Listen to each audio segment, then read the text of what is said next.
Bienvenido a este su poderoso canal Robin Pelufo, en el que vamos a estudiar juntos en este segmento, en este programa, estudiando juntos con su amigo Pelufo, su amigo, donde buscamos con la ayuda del Señor poder estudiar la palabra, profundizar, rascar estos versículos y de alguna manera aterrizarlos, porque es una de las cosas que nos gusta hacer, estudiar juntos la palabra de Dios.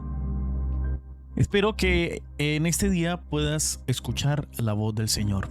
Siéntate cómodo, porque hoy vamos a estudiar, hoy miércoles, un tema poderoso: el don de lenguas. El don de lenguas. ¿Qué podemos decir del don de lenguas? En consonancia con la manifestación del don en otras partes de la Biblia, Marcos 16, Hechos 2, Hechos 10, Hechos 19, versículo 6, el don de lenguas en 1 Corintios es probablemente la capacidad otorgada por el Espíritu para hablar en idiomas diferentes del propio. Pablo incluye el don de lenguas en la lista de 1 Corintios 12 y también en 1 Corintios 12 versículos 28, 30, capítulo 13, 1 y 8. Y también se refiere a él repetidamente en 1 Corintios 14. De hecho, la palabra griega glosa, lengua o idioma, aparece más de 20 veces en 1 Corintios 12 al 14. 15 de ellas en el capítulo 14. Además, la palabra griega heteroglosos, otra lengua, también aparece en 1 Corintios capítulo 14, el verso 21. Este gran número de referencias al don de lenguas sugiere que el asunto era de especial interés para Pablo. El mal uso y el abuso de este don por parte de la iglesia de Corinto causaron desorden y confusión en el culto público. 1 Corintios 14, 23, 27, 33 y 40. Ahora, el autor de este interesante libro nos invita a leer 1 Corintios 14, que es el texto que está apareciendo aquí en pantalla. Sí, ahí lo estamos viendo. Aquí está. 1 Corintios 14, 5, 13, 26 al 27 y 1 Corintios 12, versículo 10 y 30. La pregunta: ¿qué instrucción particular dio Pablo con respecto al don de lenguas? Damos respuesta.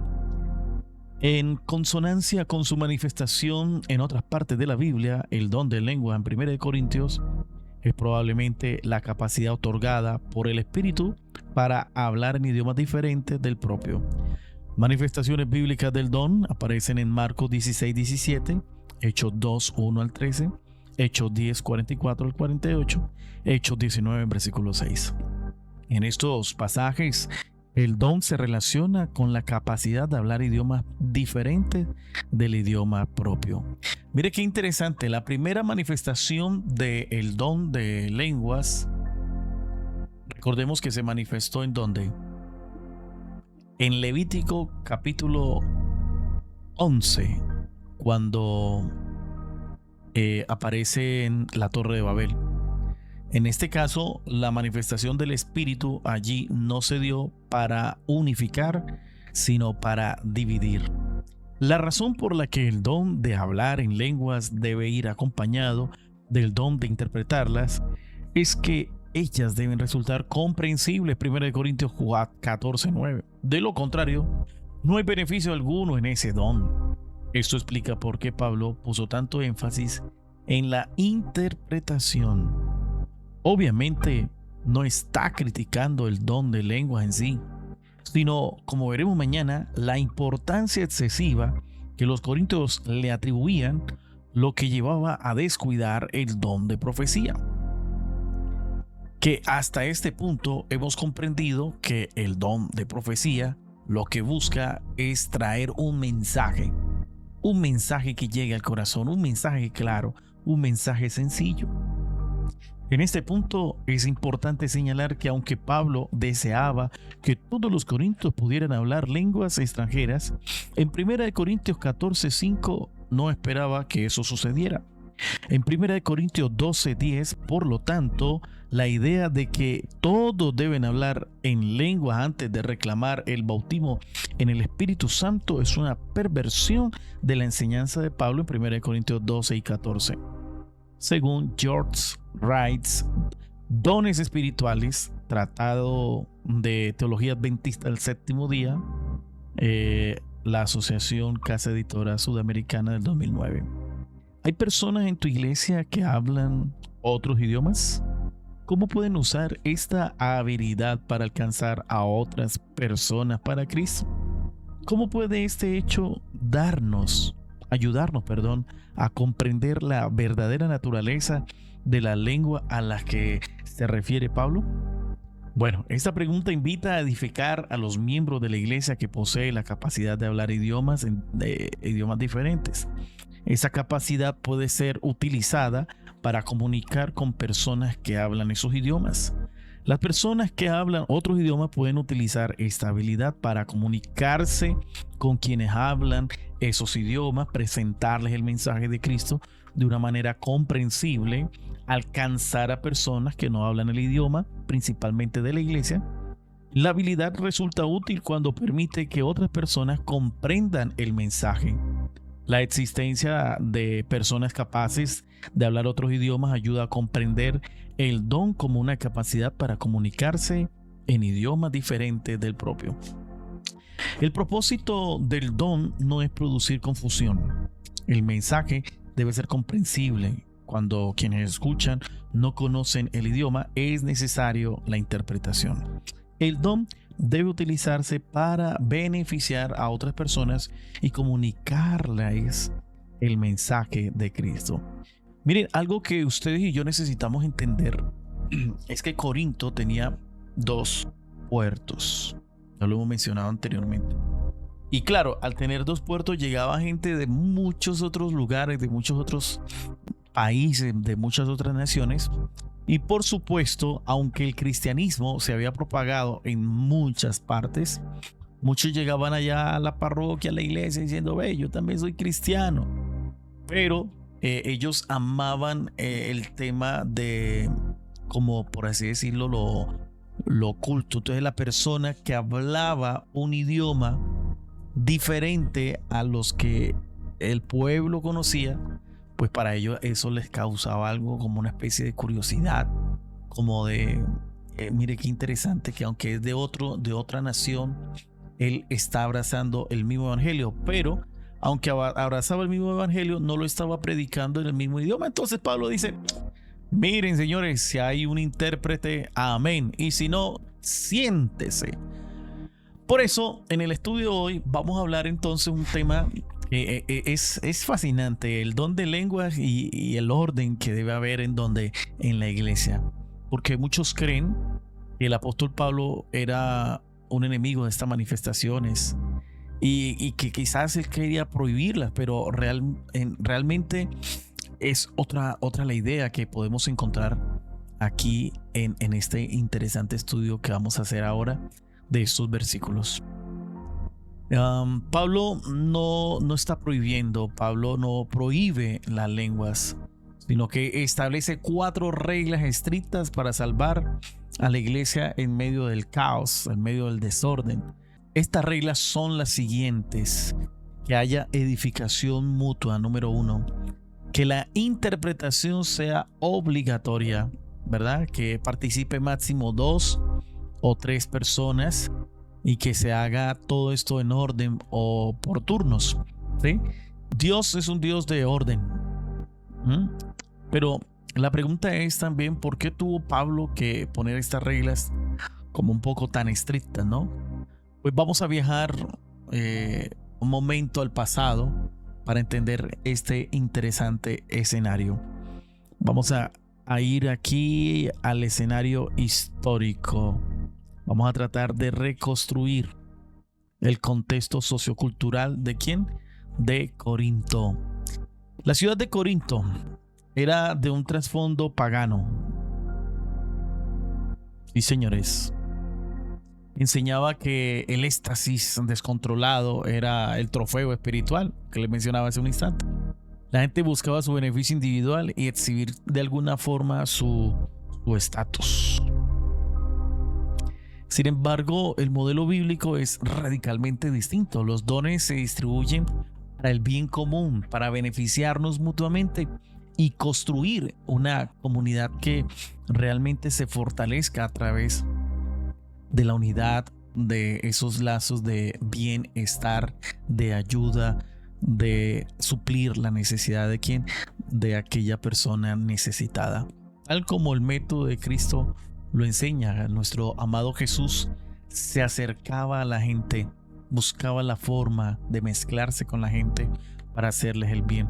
Toda esta serie de divisiones y de alguna forma a través del idioma lo que estaba generando era división total. Por eso aquí podemos descubrir algunas palabras claves para poder entender el significado de lo que Pablo realmente quería enseñar a la iglesia de Corinto. Vamos al significado contextual del don, ¿sí? El significado de las palabras clave dentro del contexto inmediato tienen total prioridad sobre su etimología aislada. Aquí tenemos la palabra alou, que traduce a otro, ¿sí? Alou traduce a otro. Su repetición nos enseña que el Espíritu reparte dones a personas distintas, rompiendo así el monopolio de que un solo supercreyente tenga todo. Y la segunda palabra que encontramos aquí es oikodome, edificación. Significa construir una casa, es decir, edificarla. Y esa es la forma suprema para hablar de alguna manera en público.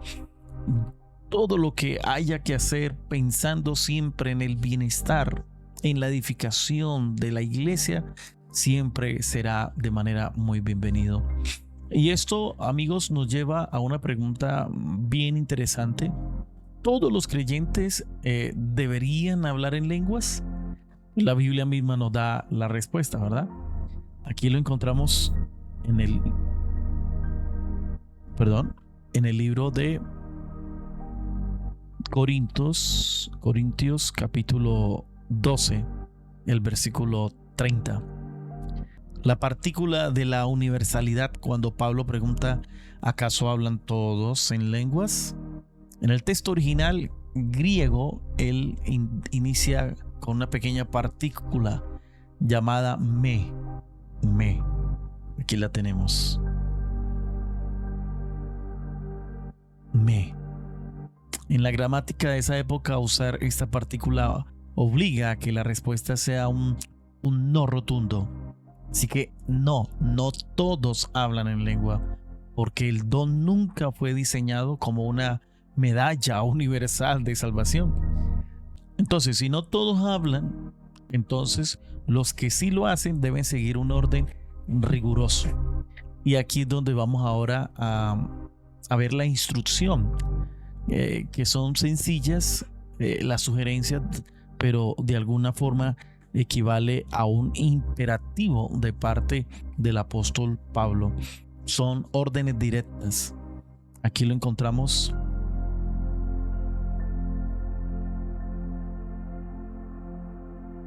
en el capítulo 14. Imperativos de 1 Corintios 14. Primero, el que habla debe orar. El que habla debe orar por interpretación. Segundo, debe ser anameros, es decir, por turnos, lo que nos demuestra que el Espíritu Santo jamás produce descontrol físico, sino que nos da dominio propio. Y tercero, miren qué interesante, si no hay intérprete, se exige el silencio total de ¿quién? de la congregación. Podemos resumir entonces esto en una fórmula bien sencilla. La ecuación de la edificación. Vamos a imaginarlo de esta manera. Si tienes el don de lenguas pero no hay interpretación, el resultado es igual a ruido. Que la iglesia no comprende nada. Pero si sumas las lenguas más la interpretación, el resultado equivale al valor de una profecía, porque la iglesia recibe edificación.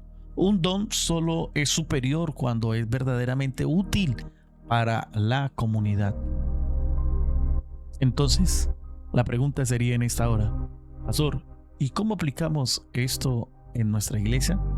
Bueno, aquí vamos a darle una pequeña aplicación.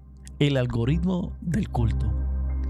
Es un protocolo lógico de 3 pasos ineludibles. Paso número 1. Aquí lo tenemos. Límite estricto de 2 o 3 máximo. ¿Sí? Personas.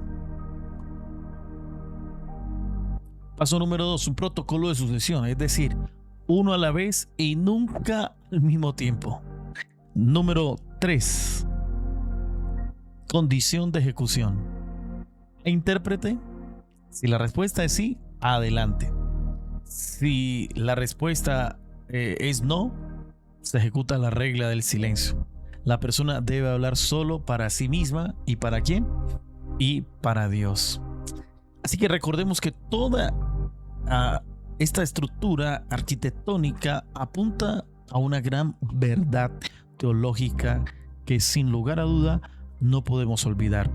Dios no es un Dios de confusión, sino que Dios es un Dios ¿de qué? De paz. Y el orden no apaga el Espíritu Santo. De hecho, el orden protege el propósito de sus dones.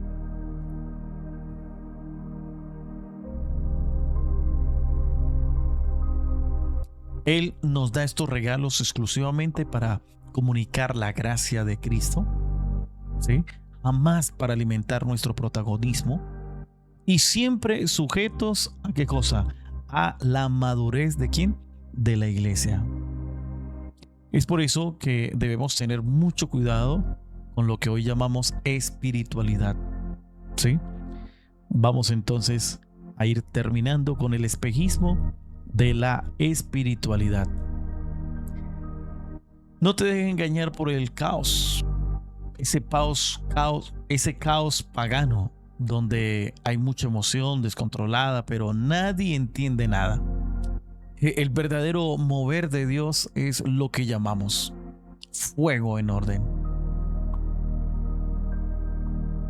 Es una experiencia espiritual encendida, sí, pero siempre sometida a la razón, a que se entienda el mensaje y a que haya también ¿qué cosa? Dominio propio. Para que nunca lo olvides, te voy a dejar esta hoja de resumen con la regla de oro. Aquí la tenemos.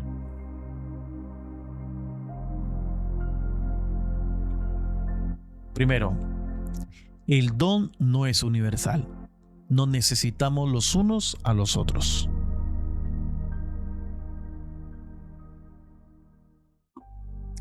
Segundo, no hay élites espirituales. Tercero, la edificación es el único criterio absoluto para permitir una manifestación. Cuarto, el Espíritu Santo nunca anulará tu dominio propio. Y quinto, sin traducción, la única regla que aplica es ¿qué cosa? El silencio reverente. Así que, queridos, muchas gracias por permitirnos llegar hasta su casa a través de este interesante pero sencillo estudio en el que de alguna manera nos ha quedado claro la importancia de 1 de Corintios, el capítulo 14. Mis amigos, mañana vamos a trabajar entonces el interesante estudio de 1 de Corintios los versículos, capítulo 14, los versículos 3 al 4. Si te ha gustado este interesante estudio, no te olvides de compartirlo. Recuerda, comparte cosas eternas. Y orden y sistema es lo que Dios pide de su pueblo. Si formas parte de una iglesia, mantengamos eso, ese principio, orden y sistema. Recibe un abrazo de Jesús para cada uno de ustedes. Dios les bendiga.